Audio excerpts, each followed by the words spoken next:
అది మామూలు విషయం కాదు కదా.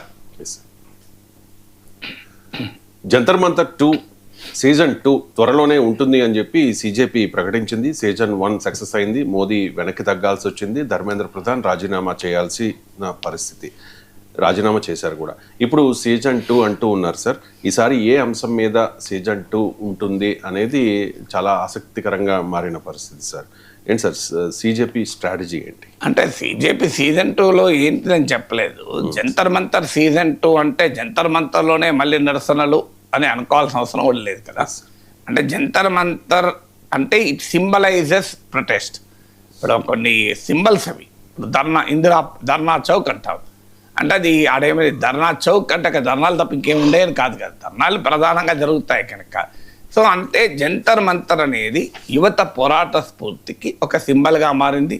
ఒక బలమైన శక్తివంతమైన పార్లమెంట్లో అత్యధిక బలం ఉండి 70% భారతదేశం పైన తమ ప్రభుత్వాలే పాలిస్తున్న పార్టీని దిగి వచ్చేలా చేసింది కదా జంతర్ మంతర్ ప్రొటెస్ట్. అందువల్ల అది మరి జంతర్ మంతర్లోనే సెకండ్ రౌండ్ ఆఫ్ ప్రొటెస్ట్ని అర్థం చేసుకోవాలా, ఇలా దేశవ్యాప్తంగా మరో ఉద్యమం జంతర్ మంతర్ ఒక ఉద్యమం కనుక సీజన్ 2. ఎందుకంటే ఇది మొదలే జెన్జీ కదా, జెన్జీ లాంగ్వేజ్ వేరే ఉంటుంది.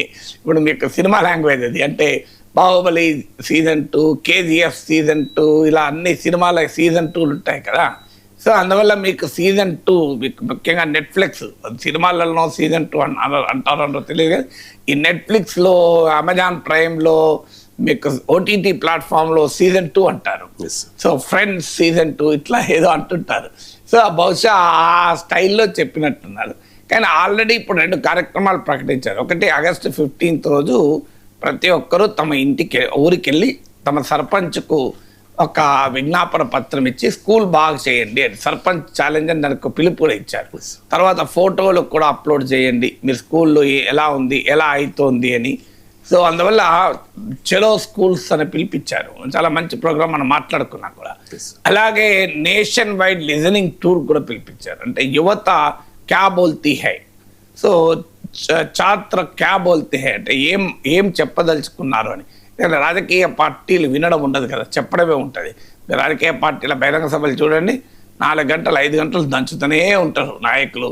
మైక్లు పట్టుకుంటారు, దంచుతూనే ఉంటారు. కింద ఉన్నోళ్ళు జైగొట్టుడు, నినాదాలు ఇచ్చుడు. అందుకే చూడు కింద వేదిక మీద ఉన్న వాళ్ళు ఏం మాట్లాడుతున్నారో కూడా కిందలు ఏమి వినరు. మీకు నాయకుడు మాట్లాడుతుంటే సీఎం అంటారు. అసలు వాళ్ళు ఏం మాట్లాడుతారో కూడా వినరు. వీళ్ళ కేరింతలు, వీళ్ళ గొడవలు వీళ్ళే ఉంటాయి. There no communication at all. వీళ్ళ దిక్కుల మాట్లాడుతుంటాడు, ఆ కింద జనము కేరింతలు కొడుతుంటారు, మాట్లాడుతుంటారు, సప్పట్లు కొడుతుంటారు, విజిల్స్ కొడుతుంటారు, నినాదాలు ఇస్తుంటారు. కానీ ఎవరు ఆ స్పీచ్ ఏం మాట్లాడుతున్నాడో అందులో ఏముందని సైలెన్స్గా వింటారా మీరు ఎక్కడైనా చూడండి. ఎందుకంటే అది తేడా. కానీ రాజకీయ పార్టీలు వినడం అలవాట్లేదు వాళ్ళకు, ఓన్లీ చెప్పడమే అలవాటు. సో ఈ కాంగ్రెస్ జనతా పార్టీ మేము చెప్పడం కాదు, వింటాం. అంటే యూత్ ఏమనుకుంటుంది, యూత్ డిమాండ్స్ ఏంటి, యూత్ ఆకాంక్షలు ఏంటి అనేది దేశవ్యాప్తంగా నేషనల్ లిజనింగ్ టూర్ పెట్టుకుంటామన్నారు. ఇప్పుడు కాంగ్రెస్ జనతా పార్టీ ముందున్న ఛాలెంజ్ ఏంటంటే ధర్మేంద్ర ప్రధాన్ రాజీనామా తర్వాత వాట్ నెక్స్ట్ అనే చర్చ జరిగింది. ఏమీ చేయకపోతే ఫిజిల్ అవుట్ అవుతుంది. ఈ చైతన్యం ఎక్కువ రోజులు ఉండదు, ఫిజిల్ అవుట్ అవుతాం. మన India against corruption, Jan Lokpal ఇలాంటి ఉద్యమాలు చూసాం. ఆ ఫిజిల్ అవుట్ కాకుండా ఉండేందుకు సస్టైన్ చేయడానికి ఒక సివిల్ సొసైటీ యాక్టివిజాన్ని ఒక ప్రయత్నం చేస్తుంది. ఎందుకంటే రాజకీయ పార్టీగా మారుతారు, ఊహాగానాలు వచ్చాయి. అలాంటి ఆలోచన ప్రస్తుతానికైతే లేదు అని ప్రకటించారు. భవిష్యత్తులో ఏమవుతుందో ఎవరని చెప్పలేం. కానీ భవిష్యత్తులో ఒక రాజకీయ పార్టీగా రూపాంతరం చెందాలన్నా, లేదా ఒక బలమైన సివిల్ సొసైటీ ఉద్యమంగా ఉండాలన్నా ఈ యాక్టివిటీ అయితే సస్టైన్ కావాలి. నాలాంటి వాళ్ళైతే మరో రాజకీయ పార్టీ అయి తానులో మీరు ముక్కలుగా ఎందుకు మారుతారు, ఒక ప్రెషర్ గ్రూప్గా ఉండాలనే కోరుకుంటాం. ఎందుకంటే డెమోక్రసీలో ఇలాంటి ప్రెషర్ గ్రూప్ చాలా అవసరం. ఎందుకంటే మీడియా ఒక ప్రెషర్ గ్రూప్, ఆ మీడియా పని అయిపోయింది, కంప్లీట్ తలవంచేసింది. ఇంటెలిజెన్సీ యొక్క ప్రెషర్ గ్రూప్. కానీ ఇవాళ చాలామంది ఇంటలెక్చువల్స్ పబ్లిక్ ఇంటలెక్చువల్స్గా కాకుండా ప్రభుత్వంలో రాజ్య వ్యవస్థలో పదవులు తీసుకొని కోఆప్ట్ అయిపోయి ఏమీ మాట్లాడలేని పరిస్థితి వచ్చింది. అందువల్ల సివిల్ సొసైటీ ఎన్జిఓలను ఇప్పుడు FCRA బిల్లులు ఇలాంటి బిల్లులు తెచ్చి ఎన్జిఓలను బెదిరిస్తున్నారు. ఎవరు మాట్లాడే పరిస్థితి లేదు.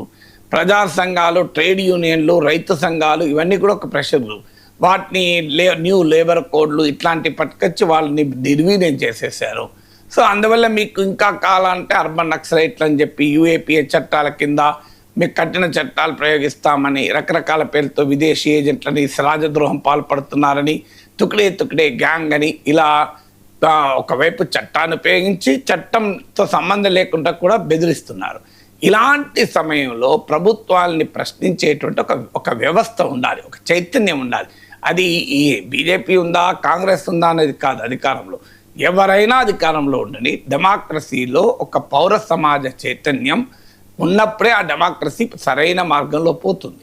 అందులో ప్రస్తుత సమయంలో అయితే మరీ అవసరం కనుక ఒక బలమైన ప్రజా ఉద్యమంగా పీపుల్స్ మూమెంట్గా ఉండాలని కోరుకుందాం. ఎందుకంటే రాజకీయ పార్టీ అయితే ఏముంటుంది, ఐదర్ కనుమరుగన్నా కావాలి లేదా కోఆప్ట్ అన్న కావాలి. మనం చూసాం ఆమ్ ఆద్మీ పార్టీ ఎలా రూపాంతరం చెందింది, తెలంగాణ ఉద్యమంతో స్టార్ట్ అయిన టీఆర్ఎస్ ఎలా ఫక్తు రాజకీయ పార్టీగా మారింది చూసాం. లేదు మారకుండా ఉంటే సర్వైవ్ కాని లోక్సత్తా లాంటి పార్టీలు చూసాం.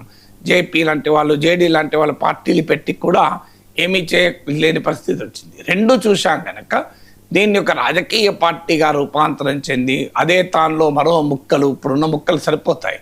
దానికన్నా ఎవరైనా అధికారంలో ఉండని ఒక సోషల్ క్రిటిక్గా, ఒక ప్రజల పక్షాన ప్రశ్నించేటువంటి ఒక ఉద్యమంగా ఉండాలని కోరుకుందాం.